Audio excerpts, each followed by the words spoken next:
What's good with everybody? Welcome back to another episode of the Gifted Hoops Pod. Super duper excited to be back here. We are previewing Game 7. Yeah, we're here, man. I gotta be honest, man. I gotta be honest. Game 6 was crazy.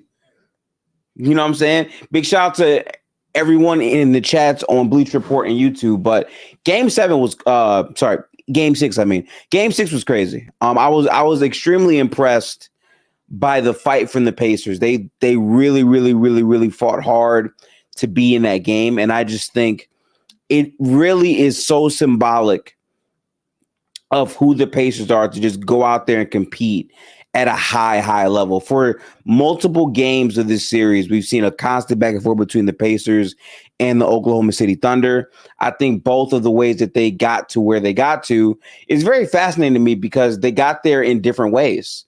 There's a lot of different things that we saw in terms of size, shooting, or non-shooting in the OKC Thunder's case, which we'll get to later, and like approach, right? I think that the Oklahoma City Thunder, their approach has always been defensive first. Their main thing is we're going to turn you over and we're going to get out in transition and we're going to use that to our advantage to really have some real success in these matchups. But then when you look at the other side in the Pacers are a team that specifically have focused on getting out in transition, number one. But number two, they have found an answer, or they have found a best case for them to deal with how to guard Oklahoma City. And a lot of it has been Andrew Nembhard heroics. Andrew Nembhard has assumed a role for the Oklahoma City Thunder that is really expanded beyond what his normal role is looked at to be. Now, normally, when it comes down to a player like Andrew Nembhard, especially for him in these playoffs, he's looked at to be the guy who makes crazy shots, and really he takes pressure off of what the Pacers want to do offensively because of his shot making ability and prowess. But ironically, his biggest adjustment and shift in the series to me has been taking the Shea assignment. Defensively, he's been selling on Shea for the entirety of the series. And don't get me wrong, Shea's had some great games in series for sure. But the adjustment to put him on Shea and just how he specifically when guarding Shea has been able to not only stay with him, but absorb the shoulder contact, absorb the blows that Shea initiates, but still get to the spot and guard him without fouling in spots has been so huge for their approach defensively. And I think people don't really talk about the Pacers enough defensively. This has been a defense that to me has really overperformed a lot of my initial expectations when it came down to this series. They've actually played some very solid defense. A lot of people came into this series saying there is no matchup for Shea. And even I thought, like, I've seen Nembhard play good defense, but for full series, how that will look, I don't know. And we've reached a point in the series where the Pacers are comfortable with saying, hey, we're going to bump you, Shea. We're going to be physical with you, Shea.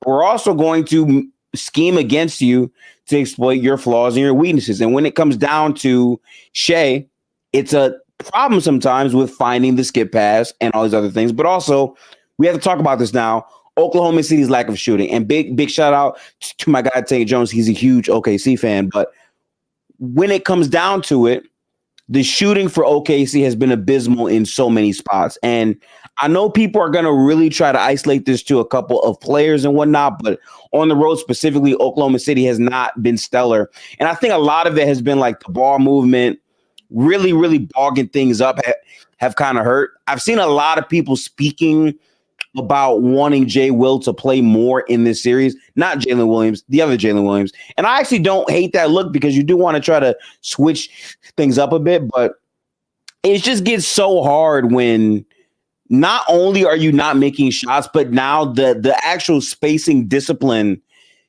does not have to be exerted because they're not trusting you to make shots. Chet Holmgren is a player that I really want to spend a lot of time on. I'm a Chet fan. I'm high on Chet. A lot of people are wavering on that. I know that he hasn't looked great offensively in the series, but I still believe in Chet's potential. So I'm not going to overreact to this series, even though this series does show a lot of his flaws at the highest level.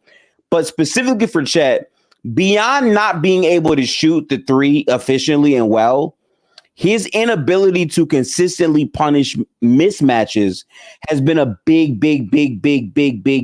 problem for me, at least in the series. His handle is extremely loose.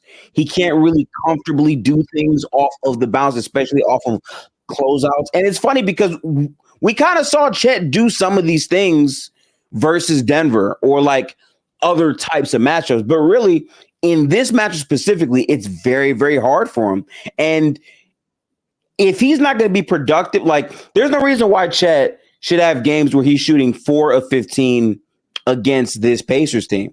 And if he can't make the open three, which Chet to me is still one of the best spacers in Oklahoma City, like he's meant to be a guy that can knock down those shots, that puts so much pressure on the rest of the Oklahoma City shooters to have to show up and knock down shots, right? Like that now puts pressure on, okay, Lou Dort, we need you to hit threes. And the way the Pacers are guarding OKC now, they are allowing and funneling these shots more to where it's taking Shea out of his rhythm. They're really sending the perfect amount of help and traps and blitzes. Like it's really been a defensive masterclass by them. And the YouTube chat thing said, if iHeart is going to be out there to be on the corner or the top of the key, Mark might as well stop.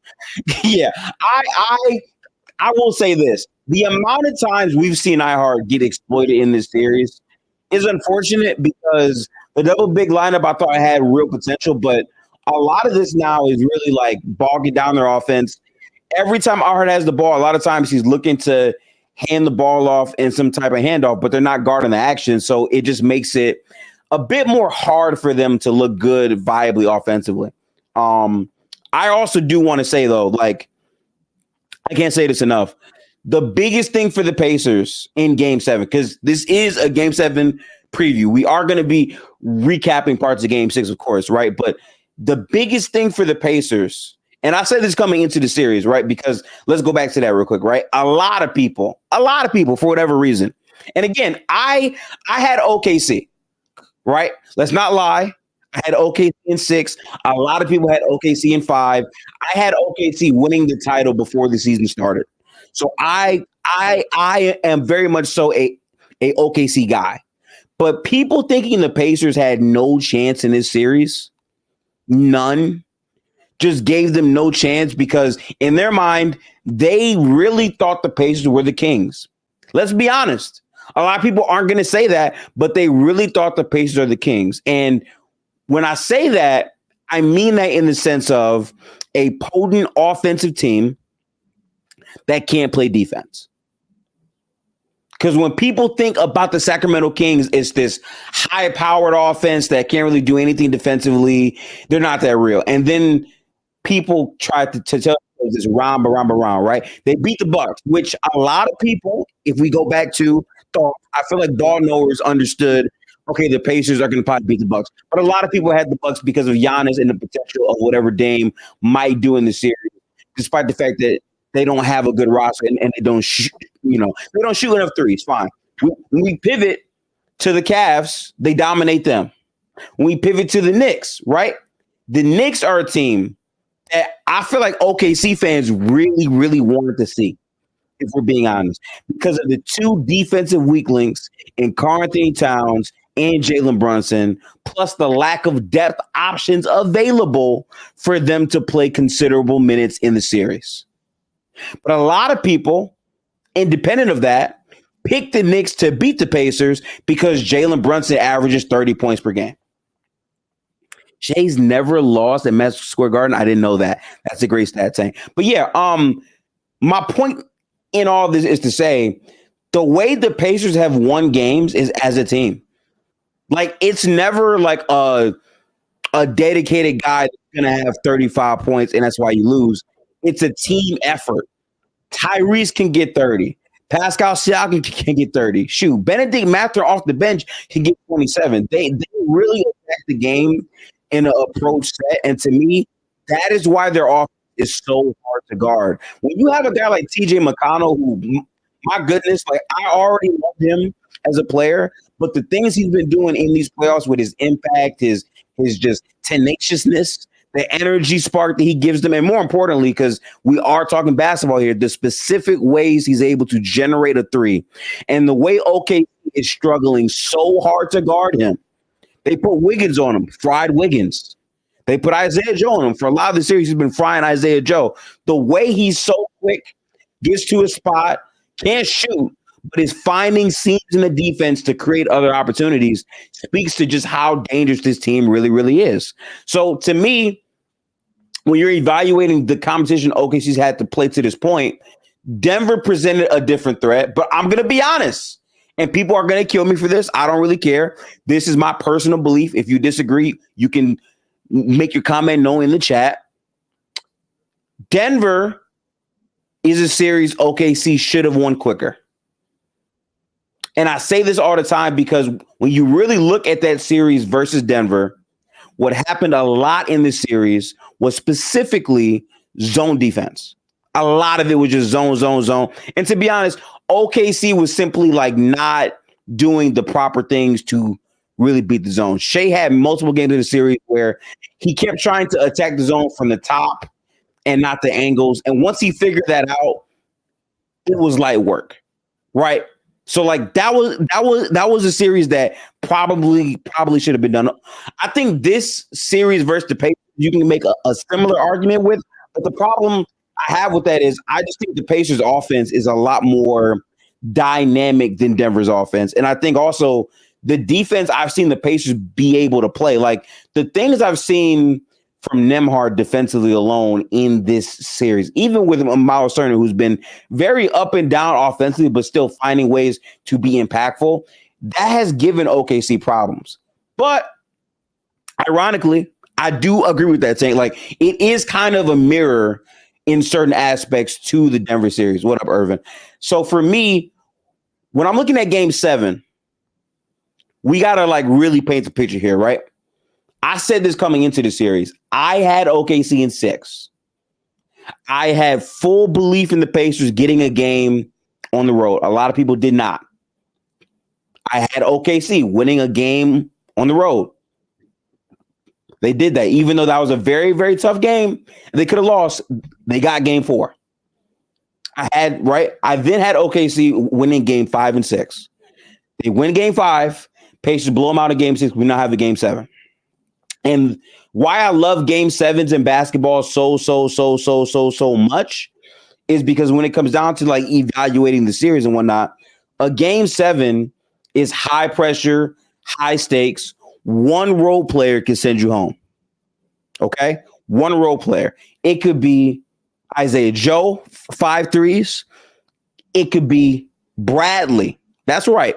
Bradley for the Pacers having a 20-20 game. Like, you know, crazy things can happen in a game 7. And at this point, both teams kind of understand each other. Both teams kind of have like a real understanding for how they're going to play off of each other.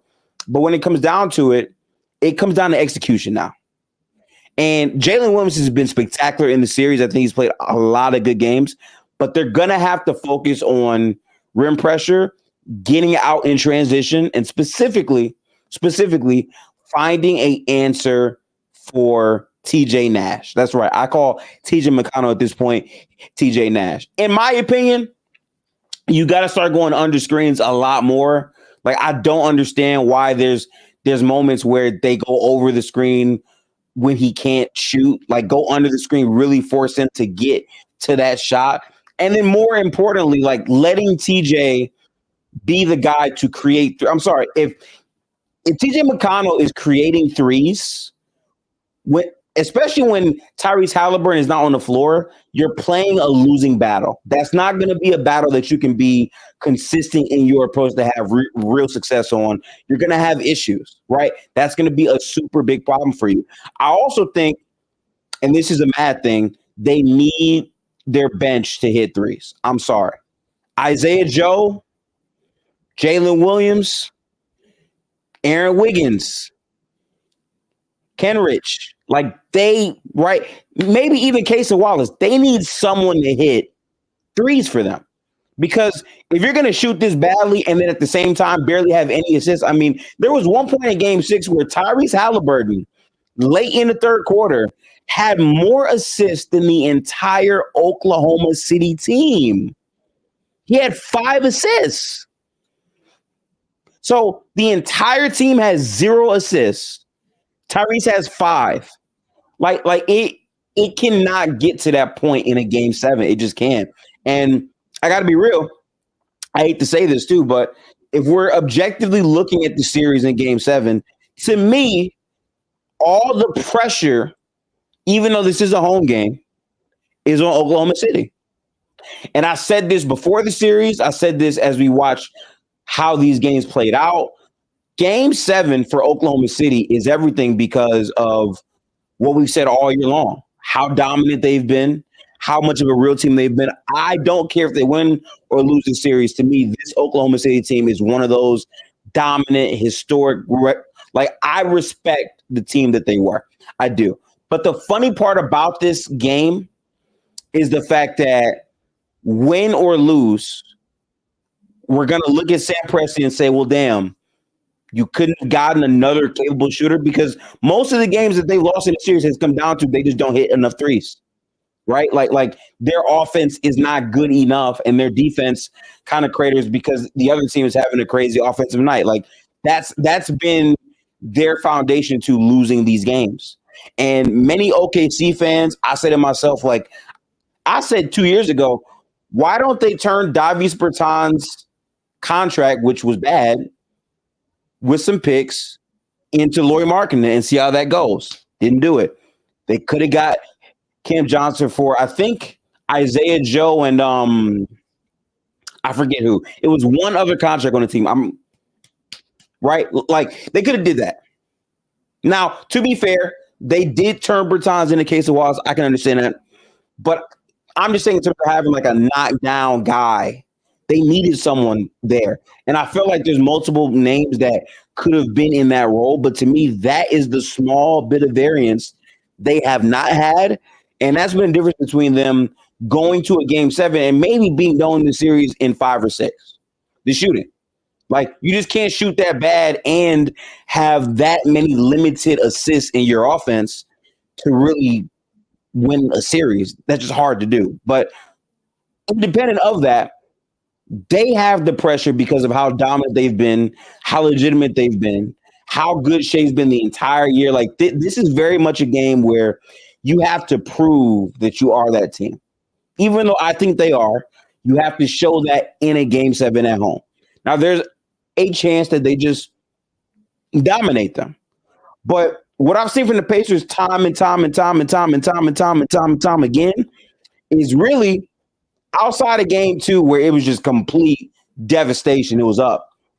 The Pacers have found ways routinely, game by game to stay in the series, to stay in the game. Where it's like, damn, we can't go up 20. We're only up 18. Oh, it's 15. Oh, it's 19 now. Oh, 12, 15. And it's like, when you're not doing that, you open yourself up to allowing them to hang in there and go on a run. I think game 1 is the perfect example of what I'm talking about. That entire game, if you watched it, OKC dominated. Like, they were the team in that game.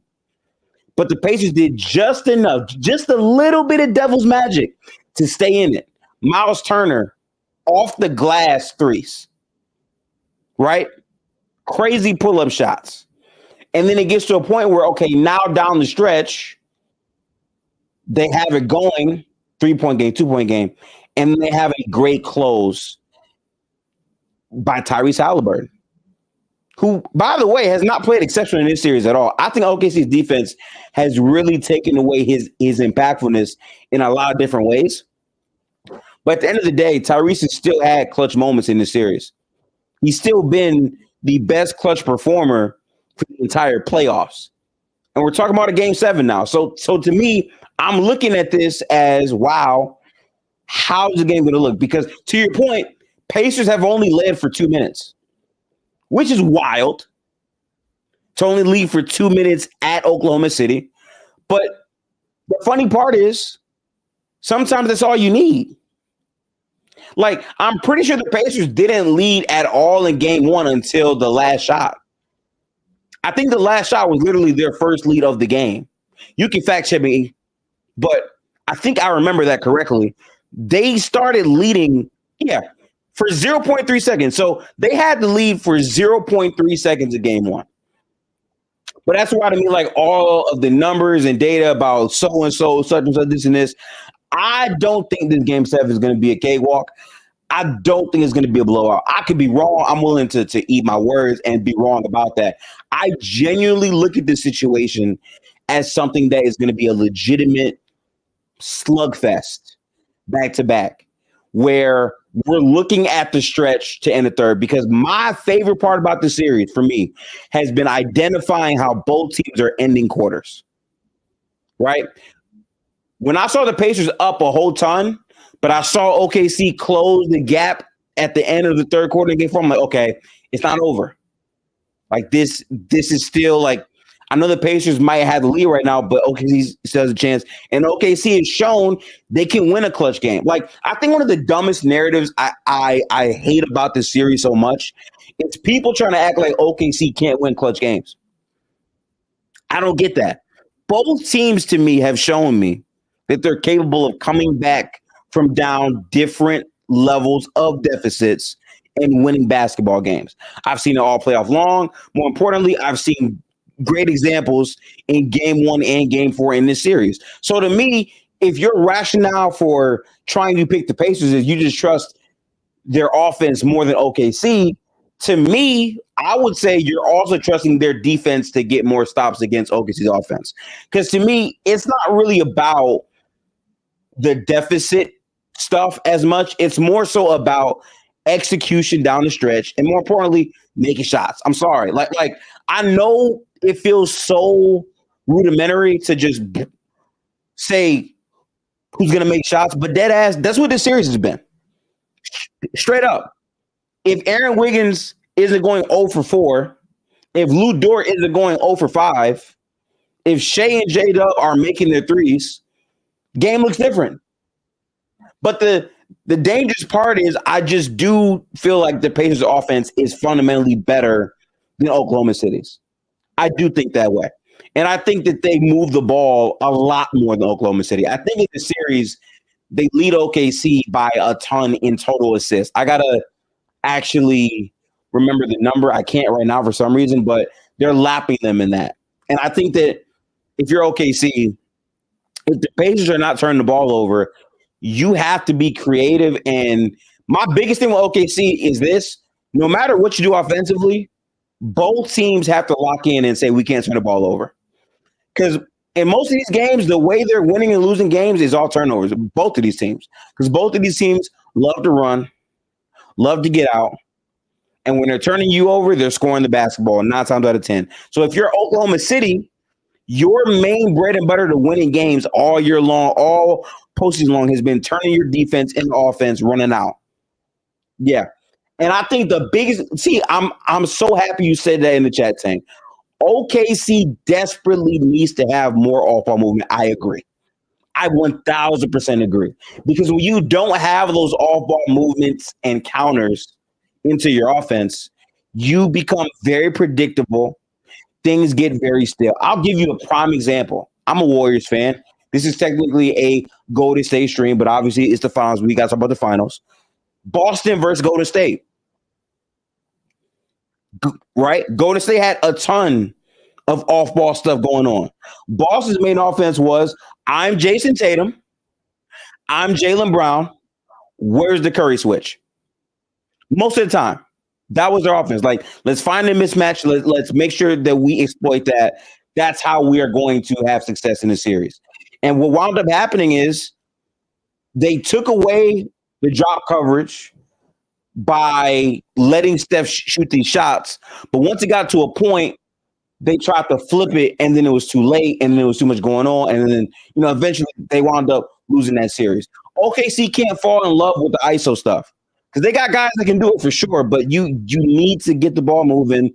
And more importantly, I think it's so imperative to get guys like Chet and the other guys involved super early, so there's a sense of rhythm and momentum for them early. I think getting Chet going is so critical because I believe that J Dub and Shea are gonna have the possessions to get their offense whenever they want. A guy like Chet, you need to get hot early or late because he factually has been struggling offensively for a lot in this series. So getting the others involved early and quick in simple ways, simple actions, through like many different ways, I think can really help them have success. But again, it's game 7, right? Like for all I know, Tyrese Halliburton finally wakes up and has a masterclass game because I still will say for all the games he's played, which I think Tyrese has had some good moments in the series, I don't think I've seen a Tyrese game where it's like, shit, that's an elite game out of Tyrese Halliburton. I haven't seen that yet. I have not seen that yet. And does he do that off the calf strain? I don't know. It's this and that. But I'll say this. His process last game looked good. He found ways to get the ball to people. Even though he could not get by his initial defender, he found ways to still be impactful. He's making threes. And that's the thing. I just feel like OKC doesn't have enough guys that can comfortably get to his shot by themselves or comfortably attack a closeout confidently without it being a result of their defense. And I think that internal roster difference could be the difference in a game 7.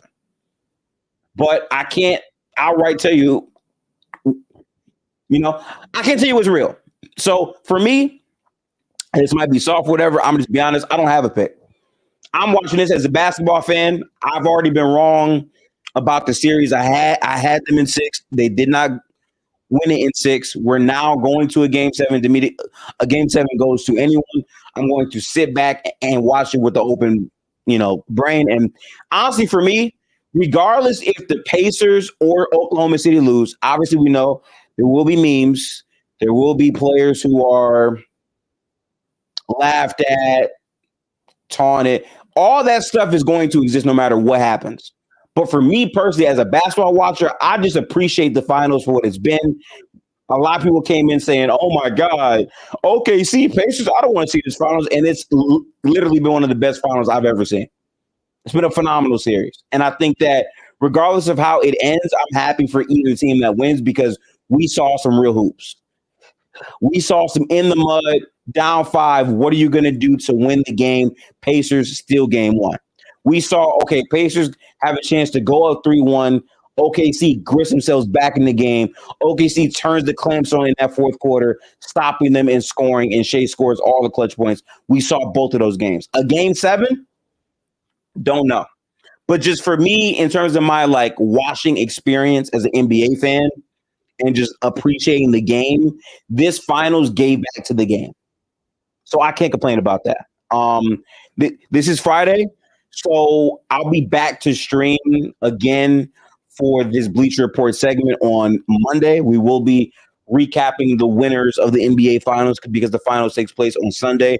So can't wait to see that. I'll definitely be having some more content around that time. So make sure to tap in to me. You know what I'm saying? I'm on YouTube, Playback, Twitter, all these places at Gifted Hoops. Make sure to tap into Playback specifically, playback.tv/Gifted Hoops. We do a lot of live streams about basketball there, so make sure to tap in there. But as always, I'll catch you guys in the next overall video. I'm excited for this. I think this is going to be a very good offseason. There's a lot of trade stuff that still has to be spewed out. We have the NBA draft coming up soon. I'm curious as to what the Golden State Warriors do to outfit their roster. We'll definitely have a lot more Golden State news and coverages coming very, very soon because this is still a pod about the Warriors, but we love basketball. So we're going to always make sure to cover basketball. At least that's my goal and that's my focus. So I appreciate you guys for tuning in to this 30-minute stream. I now have thumbnails and things streamlined, so things are going to be a lot easier moving forward. Also for next week, there will not be a episode on Wednesday, I believe, that had to be canceled by the BR staff, but we'll be back on Friday. So Monday and Friday, I'll be back next week at 8 o'clock Eastern Standard Time. But Peace out, people. Have a good one. I'm gonna go watch Love Island in like I think 30 minutes. So have a good one, y'all. Salute. Peace out, people.